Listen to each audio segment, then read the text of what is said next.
Hello everyone, welcome to maths for short. This is Anjali. आज हम पढ़ने वाले हैं सिस्टम ऑफ इक्वेशंस। सो चलो स्टार्ट करते हैं। System of linear equation. Linear का मतलब क्या है आपके पास? लीनियर मींस कि जो आपकी पार्ट है वो क्या होगी? वन। मतलब जितने भी आपके ये वेरिएबल्स हैं एक्स वाई जेड, इन सब की पावर क्या होने वाली है? वन।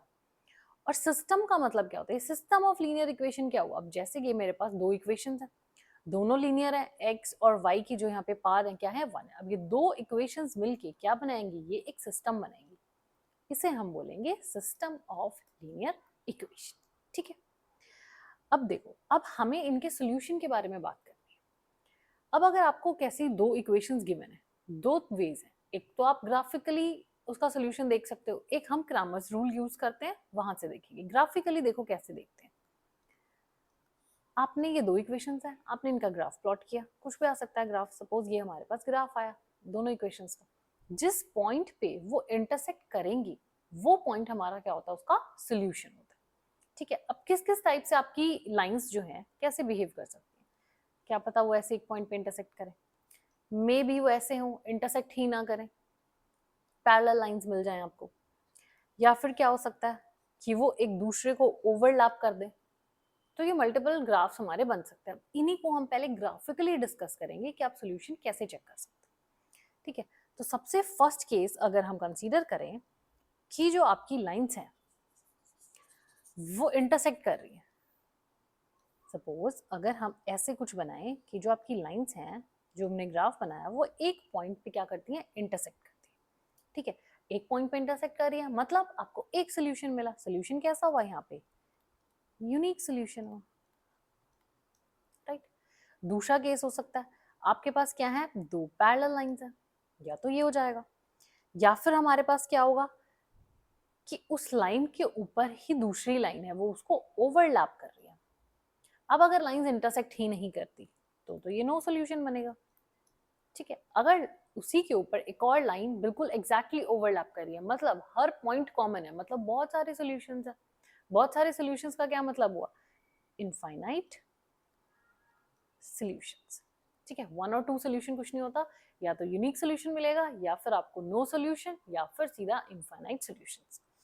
अब देखो, आपने स्लोप पढ़ा। अब अगर हम ये इसके बारे में बात करें, जो आपकी ये फर्स्ट इक्वेशन है, इसका स्लोप क्या बनेगा? इसका स्लोप आएगा -a1/b1। सेकेंड इक्वेशन जो है हमारी, इसका स्लोप क्या आएगा? -a2/। ठीक है, स्लोप से देखते हैं हम इसे। अब जब आपके पास यूनिक सोल्यूशन है, यूनिक सोल्यूशन का मतलब क्या हुआ?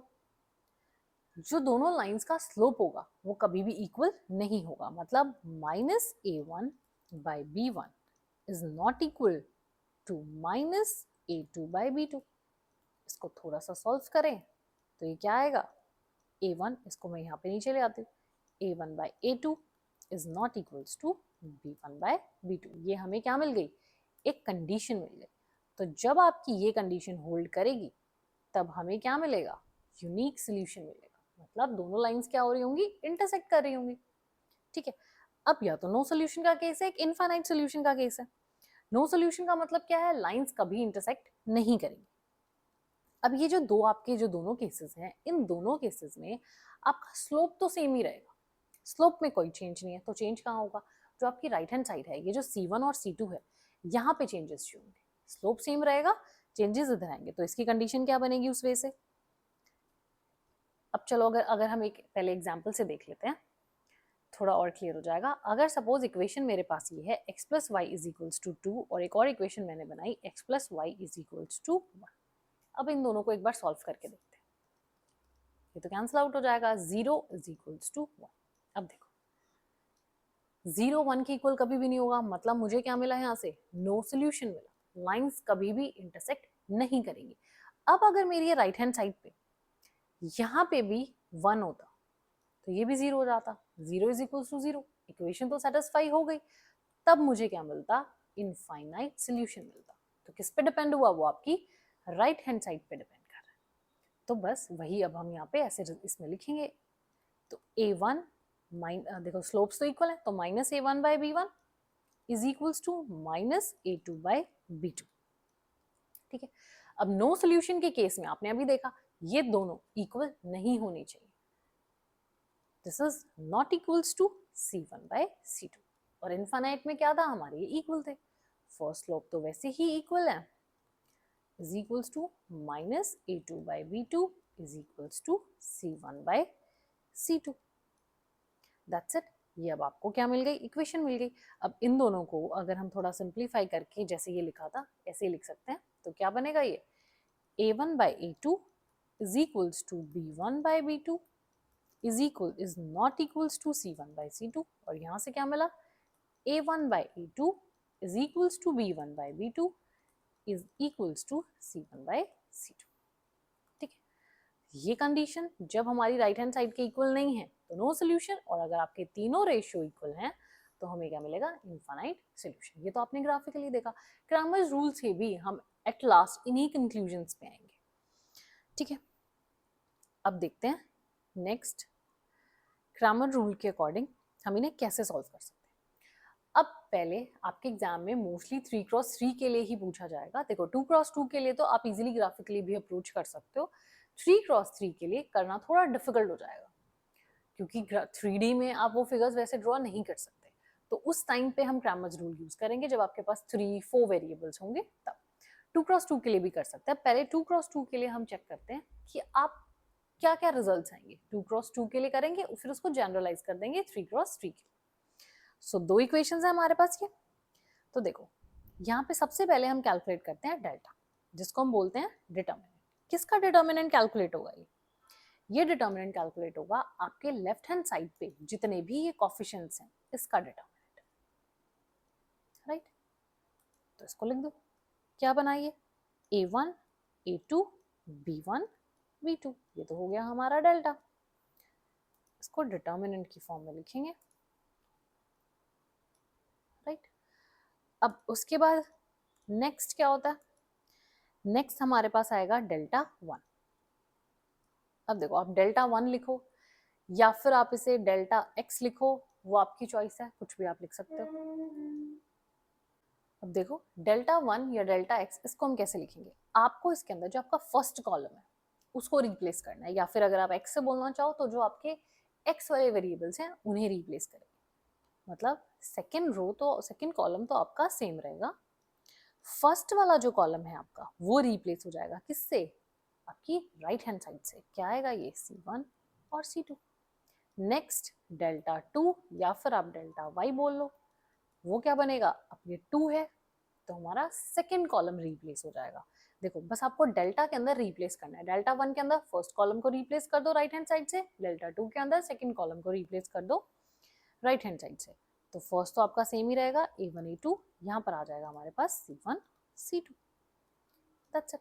बस क्रैमर्स रूल में हम बस ये कुछ डेल्टास कैलकुलेट करेंगे। अब देखते हैं किस केस में यूनिक सोल्यूशन मिलेगा, किस केस में नो सोल्यूशन या फिर इनफाइनाइट सोल्यूशन हमें मिलता है।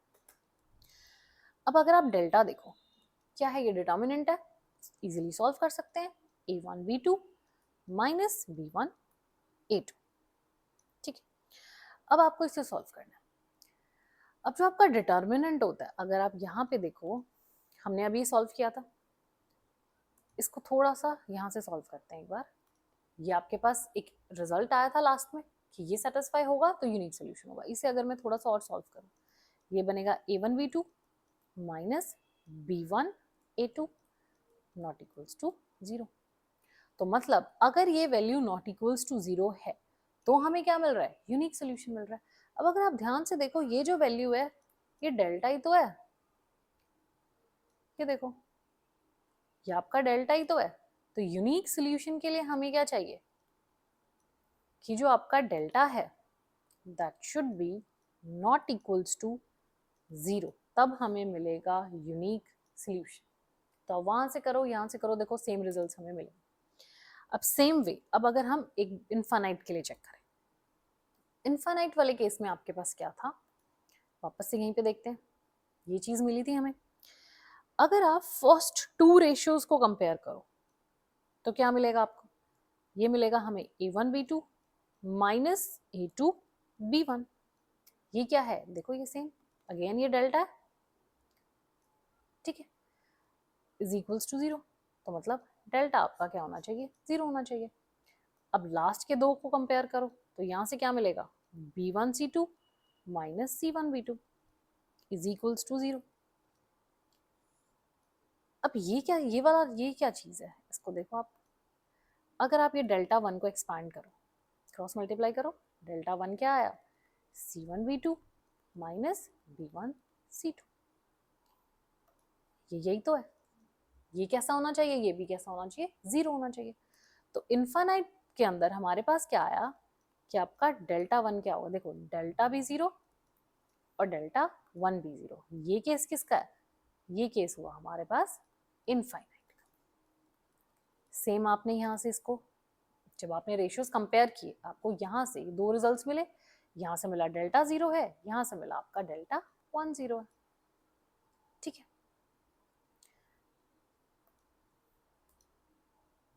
अब देखते हैं लास्ट डेल्टा 2 के लिए। अगर अब आप चेक करोगे, डेल्टा 2 के लिए भी सेम मिलेगा, A1C2 माइनस A2C1। इसको आप यहाँ से चेक करो, ये वाला कहाँ से आया, आप जब फर्स्ट और लास्ट को कंपेयर करोगे तो हमें क्या मिल जाएगा, ये लास्ट वाला मिल जाएगा। यहाँ से आपके पास ये भी कैसा आ जाएगा, 0। तो इनफाइनाइट सॉल्यूशन के लिए हमारे पास ये कंडीशंस होती है। ठीक है, यहीं से अब हम कंक्लूड करेंगे नो सॉल्यूशन का केस। सेम वे जैसे आपने अभी यहाँ पे किया, ऐसे आपको रेशियोज कंपेयर करने हैं। तो यहाँ से हमें मिलेगा कि आपका डेल्टा तो 0 होगा, पर एटलीस्ट 1 डेल्टा 1 या फिर डेल्टा 2 क्या हो, नॉट इक्वल्स टू 0।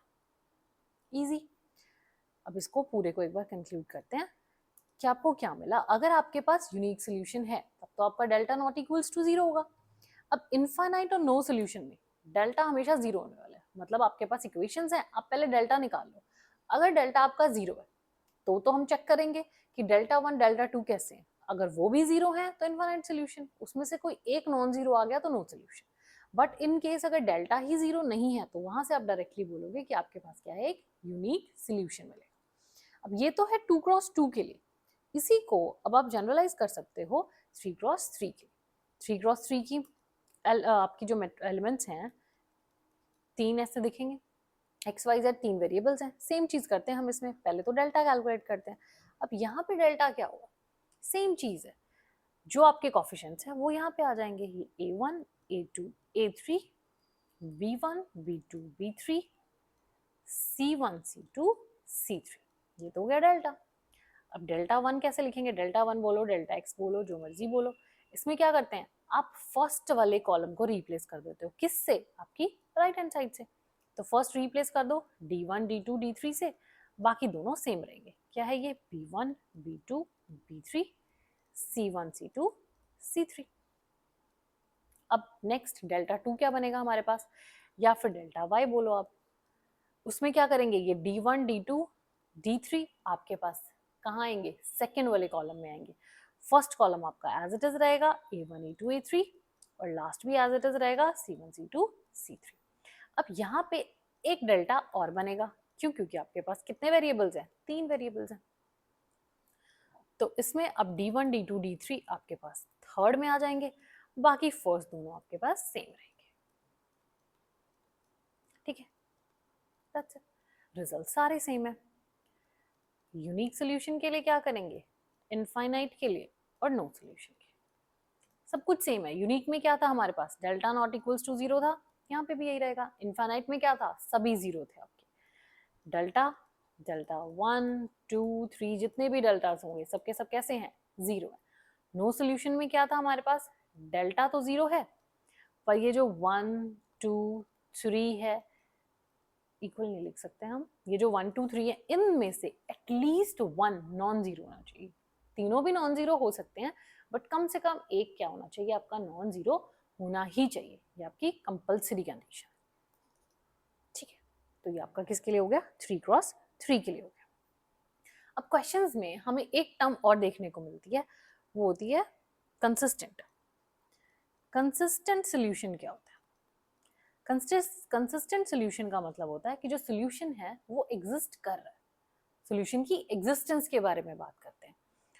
तो अगर कभी भी कंसिस्टेंस पूछे, सोल्यूशन 3 टाइप के हैं, यूनिक, इनफाइनाइट और नो सोल्यूशन। इसमें ये तीनों केसेस में 2 केस ही हैं जहां पे सोल्यूशन एग्जिस्ट कर रहा है, एक यूनिक। तो कंसिस्टेंट का मतलब क्या हुआ या तो वो यूनिक सोल्यूशन देगा या फिर वो क्या दे देगा आपको, इनफाइनाइट सोल्यूशन दे देगा। अब अगर आपको गिवन है कि सोल्यूशन कैसा है, कंसिस्टेंट है, तो क्लियरली पता है नो सोल्यूशन का केस तो एग्जिस्ट नहीं करेगा, तो यहाँ पे तो बस आप डेल्टा चेक कर लो। अगर डेल्टा नॉट इक्वल्स टू 0 है तो यूनिक, और डेल्टा इक्वल्स टू 0 है तो इनफाइनाइट, और कुछ आपको चेक करने की यहाँ पे नीड ही नहीं है। ठीक है, तो ये इजीली हो जाएगा। अब हम ये क्वेश्चन देखते हैं, जेईई मेंस का ही क्वेश्चन है।